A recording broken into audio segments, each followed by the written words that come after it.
Assalamualaikum warahmatullahi wabarakatuh. Hello guys, let me introduce myself. My name is Ahsan Hadi and I'm from the Faculty of Dakwah and Communication Science, and I'm from Dakwah Management Study Program, and I'm from first D class. In this video, I will present a paper as a final semester exam assignment for the introductory sociology course entitled Social Norms and Social Control. Social norms and social control are two important concepts in sociology that play a significant role in regulating social life. As social beings, humans cannot live alone and constantly interact with others. This constant interaction requires rules to prevent conflict, chaos, or disorder. Therefore, social norms serve as guidelines for behavior, while social control serves as a mechanism to ensure that these norms are properly implemented. In the modern era, marked by social change and technological advancement, the role of social norms and control is becoming increasingly important in maintaining balance and harmony in society. Social norms can be defined as rules or principles agreed upon by members of a society to regulate individual behavior in everyday life. Norms serve as a benchmark for assessing whether an action is considered reasonable, appropriate, or deviant. Social norms stem from the values held by society and are binding, so every individual is expected to comply with them. Violating norms result in sanction as a form of social action, including reprimands, ostracization, and even formal punishment. With social norms, community life can proceed in an orderly and consistent manner. And next, we are talking based on the sources of social norms. The first is religious norm. These are norms derived from religious teachings and beliefs. For example, praying 5 times a day in Islam. And the second, moral norms. These norms relate to principles of right and wrong and are typically considered universal. For example, honesty, integrity. And the third, norms of decency. This norm concerns standards for politeness and good manners in social interaction. For example, saying please and thank you. And the fourth, customary norms. These are traditional habits and practice specific to a culture of society. For example, traditional clothing or customs. And the fifth, legal norms. These are laws and regulations established by a governing authority with formal penalties for violation. For the example, traffic laws. Next, based on their binding force, these norms are influenced by fashion, habits, conduct, and customary practice. And based on the nature, the formal norms, these are written rules and laws with clear penalties. And the non-formal norms, these are unwritten rules and expectations that are understood and followed in social interactions. And the next, characteristic and elements of social norms. The first characteristic, unwritten. Unwritten, many social norms are not formally documented but are understood through social interaction and customs. And the second, mutually agreed upon. Social norms are based on a general consensus within a society or group about what is considered acceptable behavior. And the third, have sanctions. Consequences, either positive or negative, are attached to following or violating social norms to ensure compliance. And the fourth, flexible to change.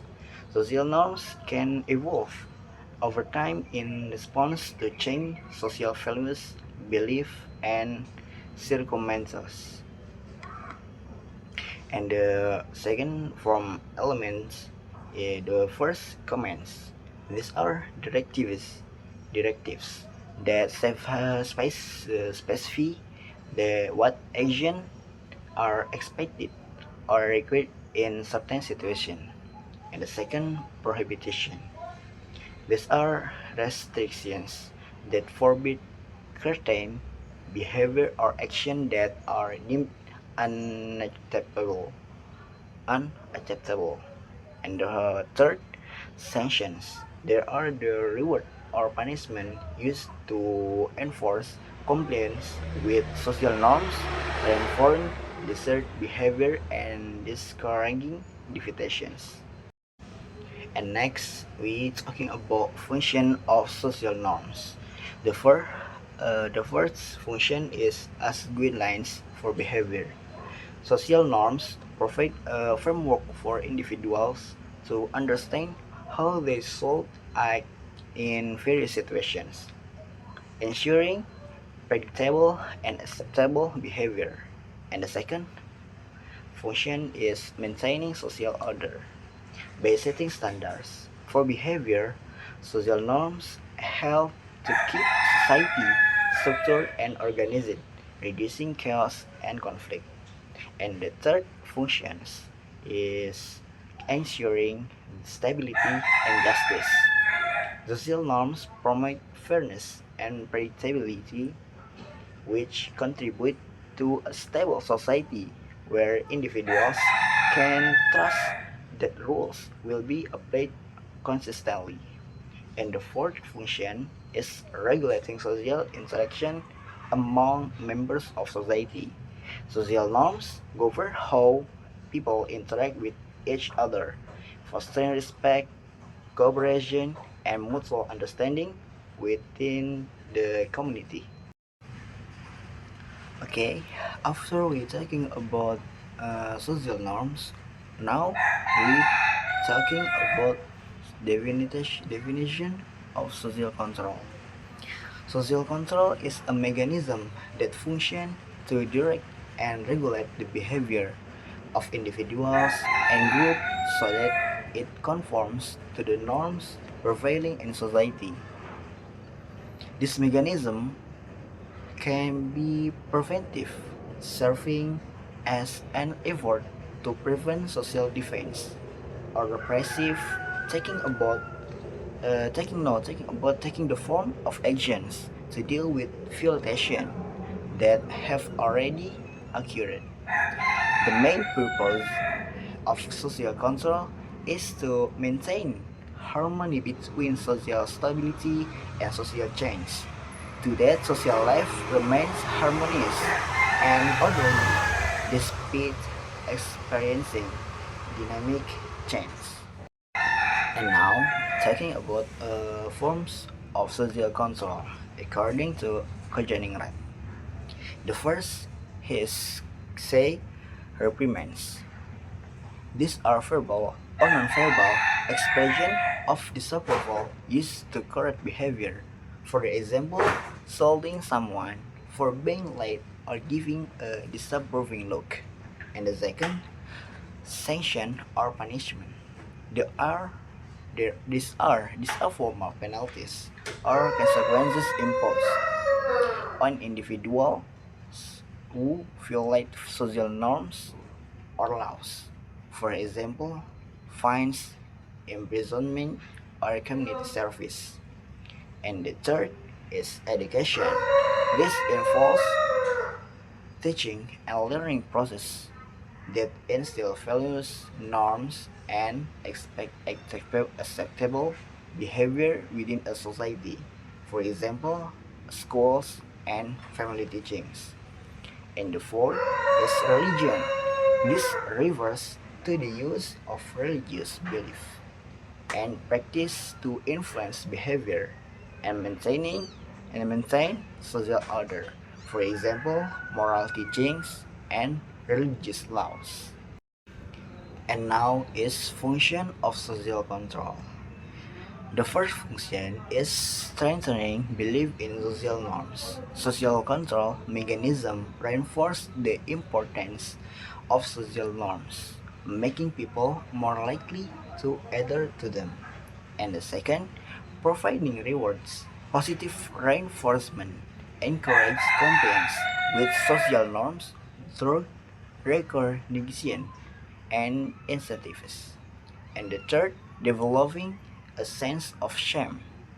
Social control can instill a sense of shame or guilt when individuals deviate from accepted behaviors, discouraging future non-compliance. And the fourth is creating a sense of fear. The threat of sanction and punishment deters people from violating social norms, maintaining order through fear of consequences. And the fifth is stabilizing a legal system with strict sanctions. A formalized legal system with clearly defined penalties ensures consistent enforcement and reinforces adherence to social norms. Now is function of norms as social control. The first the first function is norms serve as guidelines for behavior and limit actions. Social norms provide a framework for acceptable behavior, directing and restricting individual action within a community. And the second, suppress social defense. Norms help to minimize action right that go against social expectation, promoting conformity and order. And the third is shape internal control or self-awareness. By internalizing norms, individuals develop a sense of self-awareness and regulate their behavior to align with societal standard. And the fourth preserves the values, moral, and the social identity of society. Norms uphold the shared values, morals, and cultural identity of a society, ensuring continuity and cohesion. Okay, and the conclusion from the social norms and social control. Social norms are guidelines for behavior that regulate how individuals act in social life. Will social control function as a mechanism to ensure that every member of society continues to comply with the prevailing norms, but are closely interconnected as norms provide direction and boundaries for behavior, while social control ensures adherence to those norms. Therefore, social norms and social control together play an important role in creating order, harmony, and balance in social life. Okay, maybe that's all I can say. If there are any wrong word of the pronunciation is still wrong, please forgive me. And thank you very much and see you again. Assalamualaikum warahmatullahi wabarakatuh.